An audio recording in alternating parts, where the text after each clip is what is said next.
Hey, how's it going, YouTube? I'm back in the video, and today I'm going to talk about what is wrong with the Boston Celtics. Now, don't get me wrong, I'm one of those people that personally don't think there's anything drastically wrong with this team. I think they're going to be perfectly fine to be able to turn it up in the playoffs, but I'm beginning to why aren't they as dominant or as good as people were saying they were going to be in the preseason, and why are some players just not living up to the potential or what people thought they were going to be this year. I'm be giving 3 reasons why I think they could be struggling this year and how I think they're going to be able to pick it up and how they can solve those problems. So without further ado, without running on too much, just get right into this video. Alright, so my first reason for this video is going to be pretty much like they have too many people that need the ball in their hand. Now, this could have been a problem with the Warriors, and a lot of people are like, well, Clay, Curry, Draymond, and Kevin Durant, all of them need the ball in their hands. Well, not really. Klay Thompson doesn't really make his own shot. He is kind of a spot-up shooter that gets the ball passed to him. That's why that's why you'll be seeing him drop 40 points off of like 5 dribbles in a game. Draymond is not much of a scorer, doesn't need the ball in his hand. He impacts the game defensively and does all the dirty work. The only 2 players that really need the ball in their hand is Curry and Durant. And they're both just so talented, they're going to get theirs literally no matter what. They're just that good of players. But when you have players like on the Boston Celtics, where you literally have almost every player on the court, in order to have an impact on the game, they have to have the ball in their hand. Just look, Jason Tatum, not a very good defensive player / rebounder, but he's a very good scorer. He needs the ball in his hand. Kyrie needs the ball in his hands to be able to go to work and really go to work. Yes, he can get his teammates involved with his passing, but to really impact the game like he wants to, ball needs to be in his hands. Jaylen Brown, he's a very good scorer when the ball is in his hands. Gordon Hayward, he's good when he can shoot a high volume amount of shots. Terry Rozier needs the ball in his hand. They just have a whole bunch of players on their team that in order to have a big impact on the team,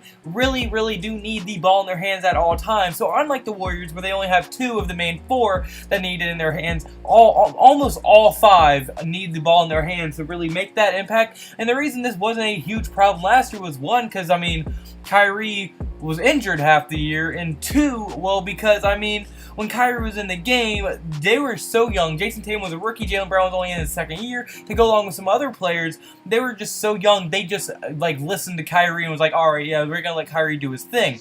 But now that Jason Tatum's a year older, he's like, well, hey, I can do that. Let me try that. And it's just kind of causing a big thing. And that's why when you see Marcus Smart go into the game, he has so much more impact, this seems like, and he is so explosive and so good, because he doesn't need the ball in his hand to impact the game. And that's why Marcus Smart, I'm pretty sure that's his name, Marcus Smart, that's the reason his production hasn't really dropped off like the other players on the team has. And we've even seen this in the past couple games, or especially in the last game, where Kyrie Irving literally called out the young core and players on his team because he wants the ball in his hands. Like, he literally said that in an interview. He's not hiding it that they have way too many people that need the ball in their hands. So I personally think that's a huge, game plan-wise problem.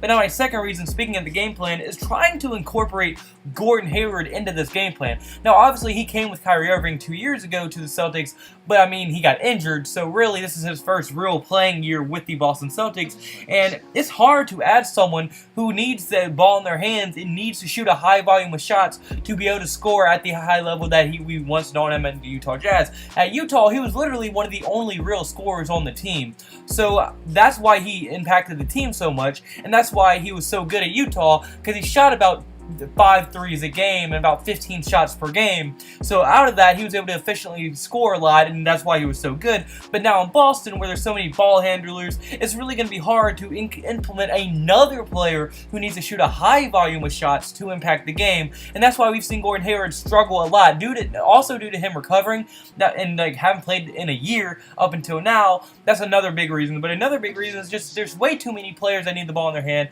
So Gordon Hayward, someone's production has to go down, and we even seen it with Jason Tatum. He's not the same player he was last year, but that's just because Kyrie Irving is fully healthy. Gordon Hayward is back. There's so many other players now that need the ball and want the ball in their hands. So Jason Tatum's production went down. Kyrie's production went down. Jaylen Brown's production went way down. There's a lot of players that aren't as good as we thought they once were, or how good they were going to be this year. And that's just mostly because you already had a ball dominant heavy players all over your roster. Now you add Gordon Hayward, it's going to be be very hard to implement him into the game plan. That's why I'm a huge avid to trading Gordon Hayward. Not because he's a bad player, not because he hurts the team, just because I think it would be more helpful to have role players that would defer to the other players and don't need the ball in their hand than to have someone that's so dominant with the ball. And I mean, personally, I just don't think Gordon Hayward really fits the game plan Boston Celtics run, but I got all that into a different video, and if you want to see that video, go check it out. I think it's the last video I uploaded before this one. But now, my third reason is going to be Horford is slowing down. Now, whether you like it or not, Horford is a enormous part of this team, and without him, they would be nowhere near as good as they were. Horford's one of the players that don't need the ball in their hands. He's a veteran. He knows what he's doing. He's leading them, grabs boards, plays defense, and knows what he do. He's just very smart, and it can impact the game just due to how smart and how that high his basketball IQ actually is. But I mean, with him slowing down, it's going to get to a point to where he's not as nowhere near the player he was, and that's why he's not as productive. Now, we've seen that a lot of his productivity is going down, but with him being such a big game plan, part of the game plan, such a high impact player on their game plan, he is going to slow down quite a lot because, I mean, he's 32 right now, going to turn 33 this year. So, I mean, once you get to around that age, you're going to start slowing down. He's already a slow enough player as it is. And, I mean, yes, his basketball IQ is going to stay high, but eventually his physical ability is not going to be there, and he's going to have to start slowing down and deferring. And once he starts slowing down, that's going to be a big thing for Boston to have to replace him or anything. But that's why I think there's a... So, let's just recap. I definitely do think impact Gordon Hayward coming back and trying to fit him into the game plan has affected them a ton, and it's going to be very hard for someone like their coach to really impact that. I mean, Brad Stevens, no matter how beastly of a coach he is, and I think he's one of the best coaches in the NBA, it would be hard for Greg Popovich to inherit that. I mean, Kyrie Irving, obviously he wants the ball in his hands a certain amount of times because he knows he's the best player on that team, but Jason Tatum's like, dude, I just showed you what I could do last year, my rookie season. I led them to the conference finals last year. I want the ball in my hand. Jaylen Brown was like, well, I mean, I had one of my best year, the best year of my career last year, and I showed you what I could do. I want the ball in my hand. Now Gordon Hayward's like, well, I mean, I came here to be the second best player on this team. I want to show you why I'm here. With all those